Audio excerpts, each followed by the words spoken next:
It's a little bit of party time today, I'm not gonna lie. Hang on a minute, clean the lens so we got no fog. Martin Garrix, you can turn yourself off for approximately 15 minutes. Yes guys, welcome back to another video. Welcome to the George Benson football channel for 6 things that we learned from Chelsea 2, Liverpool 0. It feels good, doesn't it, to finally get one over on Jurgen Klopp. I think now that we've beaten Arsenal once, we've beaten Spurs twice, we've beaten Liverpool now, the best team in Europe, we can all kind of start balancing out the whole Frank can't do it against the big boys thing. Chelsea were absolutely excellent last night. This is the George Benson football channel. 6 things that we learned, a series where we dissect the game that we've watched, we analyse things, we review things, and we come up with 6 boxes that you can see on the screen right now that are all the lovely shade of green that we have picked since the beginning of the season. If you're not yet subscribed to the George Benson football channel, I'd like to politely ask you to do so. We're trying to get to 100,000 people here in the GBFC community. We're getting closer, so if you're not yet subscribed, which 50% of people that watch these videos are not, be sure to hit the subscribe button. And we start off with Billy Gilmour, the man of the match, the maestro, as I've put in his green box here today. Billy Gilmour, the Scotsman, was absolutely brilliant in the game last night for Chelsea, controlled the midfield, passing dynamic was absolutely brilliant, the connection with Kovacic until the injury, very, very good indeed. Slide tackles aplenty, and there was this sensational moment, sticking it through Fabinho's legs, the Brazilian, Ronaldinho-esque, from the Flying Scotsman, which is actually a train that I used to go and see when it would come through my town with my beloved late grandfather. But anyway, Billy Gilmour's performance yesterday has actually, for me, played him into the starting 11 for the game against Everton in the Premier League at the weekend. There's no Jorginho due to suspension. There's no N'Golo Kante, most likely due to injury. And Mateo Kovacic picked up a knock which took him off in the game against Liverpool. Mason Mount came on. And it does mean that Chelsea are looking very lightweight in the midfield. If we think about playing with a midfield 3, Kova, Jorginho, Kante are normally the 3 that we go to. But with all 3 of them not available, it means that Billy Gilmour's performance in this cup game against Liverpool has kind of played him straight into the starting 11. Frank says that he trusts him. When you listen to all of the players talking about how Billy trains and how good Billy was last night, it's not really a surprise to anybody. We saw it in the game against Hull City in the previous round. He absolutely dominated the midfield for Chelsea in that one.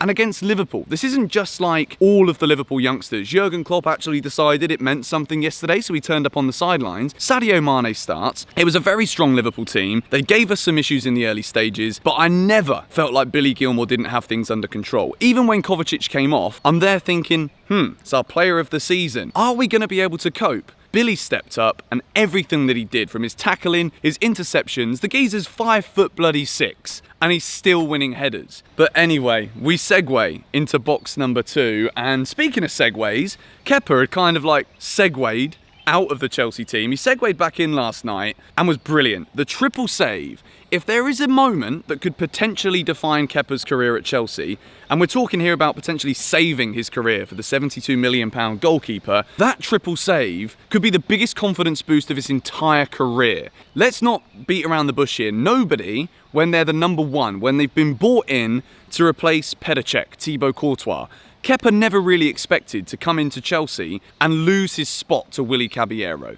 No disrespect to Willy, but he's at the twilight end of his career. Kepa did not think he'd be losing his spot. He's lost his spot, and the game that he's brought back into is a big one. It's the FA Cup, realistically the only trophy that we could potentially get our hands on this season. He's brought back in, he's told, you know what? You are the number 1. You're starting in this big game, even though you've missed out on the last 4 or 5. Kepa was outstanding. It wasn't just the triple save, which was world class, by the way. It was the coming out and punching. It was the commanding of his box, something that we've really struggled with Kepa. He's not had the strongest of wrists. Everything that he did was brilliant, and I think that particularly that triple save, you saw what it meant to him afterwards. The fans were rallying behind him. I think that was the catalyst for Chelsea to go on and put together such a commanding defensive display against one of the best attacking teams in world football. So Kepa reinstates himself as Chelsea's number 1. He's got the jersey, but I think he starts for me against Everton after that. If you come back in to prove a point after losing your spot, yet you had it for so long, and you put in a performance like that, no disrespect to Willy, but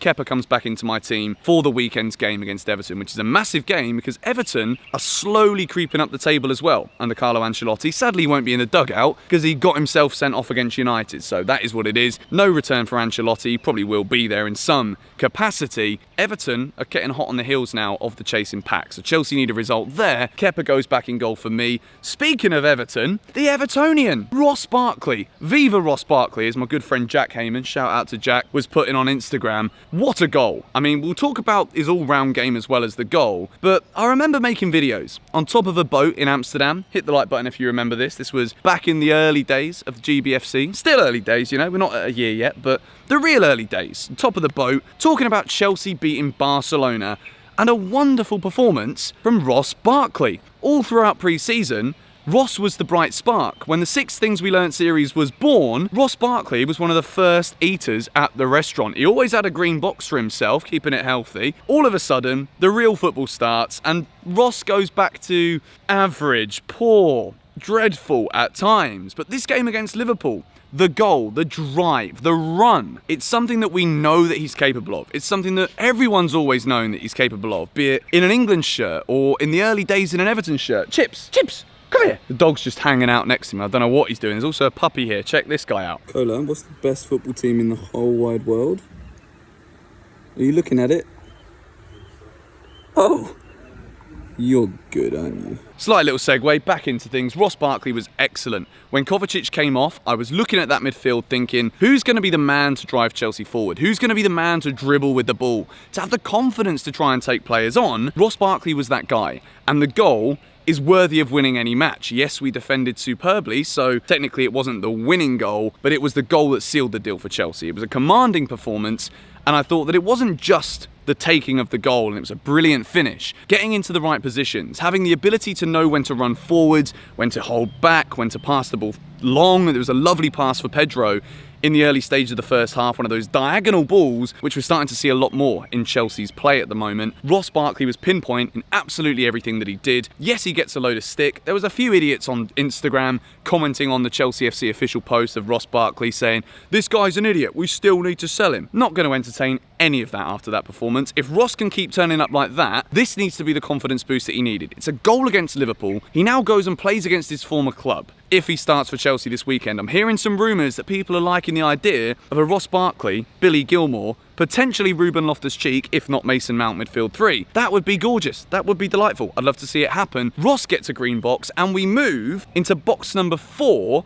and I've given it to the centre-back partnership of both Kurt Zouma and Antonio Rudiger. This season, the centre-back positioning for Chelsea has been a major sticking point in what hasn't been very good, with not only maybe Frank's selections at times, but Chelsea in general this season have really struggled in the centre-back role. There've been individual good performances, but we've never really seen both centre-halves when they're on the field giving top draw performances, whereas last night I thought both Zouma and Rudiger, with the confidence of the big saves from Kepa behind them, I thought they dealt with everything that Liverpool had to throw at them. When Liverpool come forward, particularly from corners, they've got Virgil van Dijk, the world's best centre-half. This is like the kind of level that Chelsea want to be aspiring to, like a Van Dijk-esque centre-back. Zouma and Rudiger. We know that they're not quite at the level of Virgil van Dijk, but last night we saw their individual qualities in abundance, and it's something that we know all of these Chelsea centre-halves have. And even though this season it has been a major negative sticking point in what we've done, gotta give credit where credit's due. Taking Liverpool to Stamford Bridge or at Anfield, wherever it may be, stopping Liverpool from scoring goals is a very difficult thing to do. So many teams have struggled to do so. Watford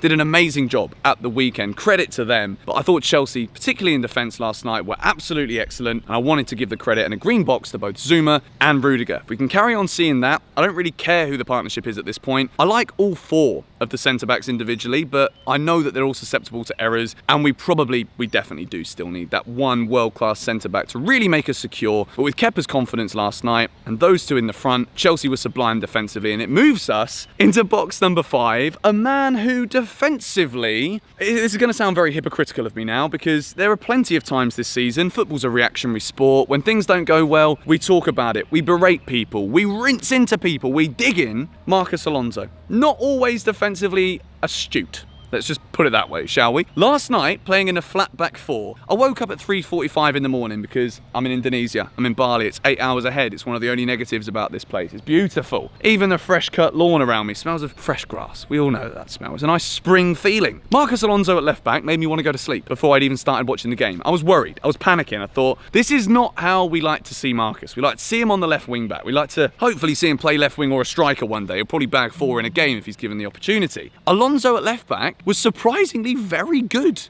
last night. The man's in great goal scoring form. We know that is his best ability in the Chelsea team, to be able to get forward, to be an attacking outlet. I don't think there's a defender in the Premier League who's got as many goals as Marcus Alonso has since 2016. But defensively last night against a Liverpool team that will attack, they will try to keep hold of the ball. I thought he was very disciplined, which is the one thing that I often criticise of Marcus Alonso defensively. Positionally, I thought he was very good last night. He was getting back for the blocks. He was still offering himself as an attacking outlet. I've got to give the man some credit, you know. He's come into so much criticism. Chelsea fans love him when he's scoring, but when he's having poor games, he has really poor games. But last night against Liverpool, playing in a flat back four, it shows that he can still definitely bring something to this team. Considering he probably knows about the rumours of Chelsea being interested in Ben Chilwell earlier this season. Alex Telles now is the one that we really want from Porto because you could probably get him for a cutthroat price of 20 million quid, which is a massive bargain, by the way. So Marcus Alonso knows that his long-term future at Chelsea is in jeopardy. He knows that he doesn't have a cemented starting place, even though Emerson is out of favour, but he put in another very big performance last night and I wanted to give him a green box.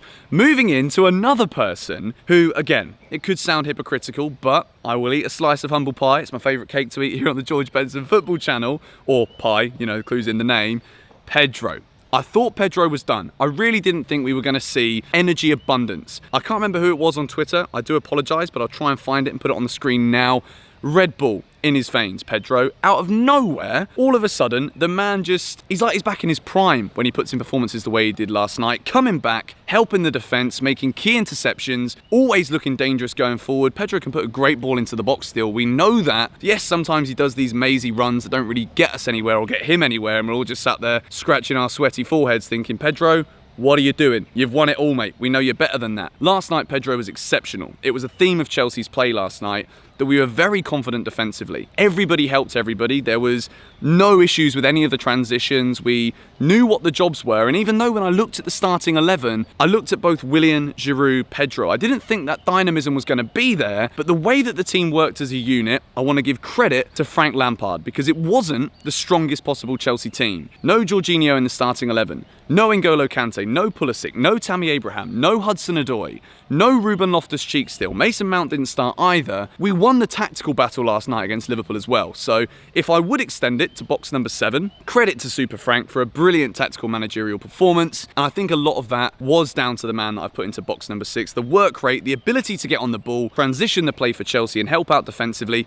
Pedro was absolutely excellent. I could have given a green box to so many things. And if there was a yellow, it would be the Kovacic injury. It is something we need to worry about. But with Billy Gilmour's performance in box number 1, I didn't want to entertain any negativity in this video today. It was a brilliant performance. Could be Sheffield United, could be Newcastle, could be Arsenal. I can't remember the other teams, but the one that I don't want is Manchester United. Ole Gunnar Solskjaer's in my flipping nightmares every single night. Not that I have nightmares every night, but when I do, I see his little face just staring at me. I don't want to play Man United again, ever. Like, please, I've had enough of being beaten by Ole Gunnar Solskjaer's Man United. At least wait till the final. We can do him over like we did when Eden Hazard buried that penalty a couple of years ago. But anyway, Chelsea 2, Liverpool 0. This has been 6 things that we learnt from the game. Hit the like button if you did enjoy it. And also for little Cola, the puppy, isn't she just beautiful? I'll stick her on the screen again now for the 4% of female viewers. It's not just females that love puppies, it's males. How dare I gender stereotype here on the George Benson football channel. We all love flipping puppies, don't we? But anyway, we also love Chelsea. So